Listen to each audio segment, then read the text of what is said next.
ரூபா கொடுக்குறோம். பட் மற்ற மண்டலங்கள் 9 முதல் 14 வரை வந்து கடந்த ஆட்சியில் வந்து செய்யப்பட்டது ப்ரைவேட்டைஸாக. இப்போ அவங்களுமே வந்து கோரிக்கை வந்து முன்வைத்திருக்காங்க. அவங்க வந்து 585 வந்து இது வரைக்கும் ஊதியம் வாங்கிட்டு இருந்தாங்க. இப்போ அதை மாற்றி 700 ரூபாய்க்கு மேலே நம்ம கொடுக்கறதா இருக்கிறோம். இந்த மண்டலத்தில் தான் அதற்கான ஒப்புதல் வந்து பெற இருக்கிறோம். தூய்மை பணியாளர்கள் அனைவருக்குமே வந்து இந்த சேலரி வந்து கடைபிடிக்கப்படும். ஆமாம், ஒரே சேலரி. எந்த மாதத்துல இருந்து அடுத்த மாதம் கவுன்சில் இந்த மன்றத்தில் வச்சுட்டு தீர்மானம் பெற்ற பிறகு அதற்கு அப்படி சொல்லாது பேப்பர் பொறுக்கிட்டு வரேன்னு சொல்லாதப்பா.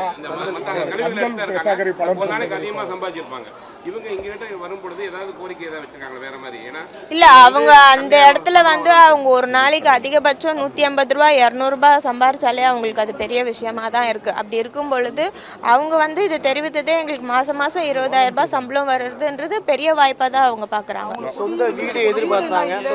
அவங்க கோரிக்கை வைத்திருக்காங்க. கண்டிப்பா மாண்புமிகு முதலமைச்சர் அவர்கள் கவனத்திற்கு எடுத்து சென்று அதுக்கான நடவடிக்கை எடுக்கப்படும்.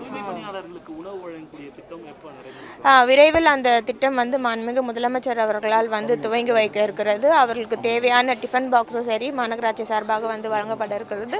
அவர்களுக்கான உணவும் வந்து 3 வேளை வழங்கும்படி மாண்புமிகு முதலமைச்சர் அவர்கள் தெரிவித்திருக்கார்கள். அதற்கான ஒப்பந்தம் எல்லாமே வந்து மாநகராட்சி சார்பாக வந்து நடவடிக்கை ஏற்படுத்தி வருகிறார். முதலமைச்சர் அவர்கள் விரைவில் வந்து அந்த திட்டத்தை துவங்கி வைப்பார்கள். சென்னையில் டெங்கு பாதிப்பு அதிகரிச்சிருக்கு. 3600 பேருக்கு வந்து டெங்கு இருக்குதாமா.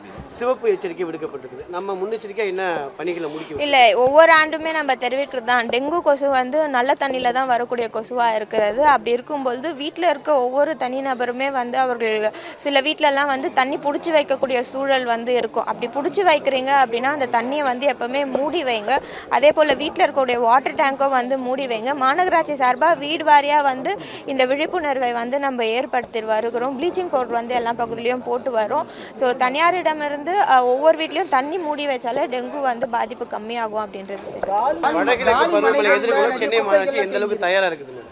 மாநகராட்சி சார்பாக வந்து ஒவ்வொரு ஆண்டுமே வந்து இந்த பருவமழை முன்னிட்டு பல்வேறு நடவடிக்கைகள் வந்து ஏற்படுத்தி வருகிறோம். மாண்புமிகு முதலமைச்சர் அவர்களும் மாண்புமிகு துணை முதலமைச்சர் அவர்களும் வந்து களத்திலிருந்து என்னென்ன பணிகள் மாநகராட்சி சார்பாக ஏற்படுதுன்றதை ஆய்வினை மேற்கொள்கிறார்கள். மாண்புமிகு துணை முதலமைச்சர் அவர்கள் கூட அவரோட தொகுதிக்கு உட்பட்டு மழைநீர் வடிகால்லாம் எந்த நிலையில் இருக்குது அப்படின்றத ஆய்வினை மேற்கொண்டிருக்கிறார்கள். இது மட்டும் இல்லாமல் இப்போ கோஸ்டல் சார்பாக வந்து 2 நாட்களுக்கு முன்பதாக வந்து அதிக மழை இருந்தால் இல்லை பாதிப்புகள் இருந்தால் எந்த மாதிரி நடவடிக்கை எடுக்கணும் அப்படின்ற ஒரு முயற்சி வந்து எடுத்து பார்த்திருந்தார்கள். மாநகராட்சி சார்பாக வந்து அனைத்து நிலையிலுமே தயாராக இருக்கிறோம். மோட்டார்ஸும் வந்து தேவையான அளவுக்கு வந்து அந்தந்த பகுதிகளில் வந்து மாநகராட்சி சார்பாக இறக்குமதி செய்யப்பட்டிருக்கிறது.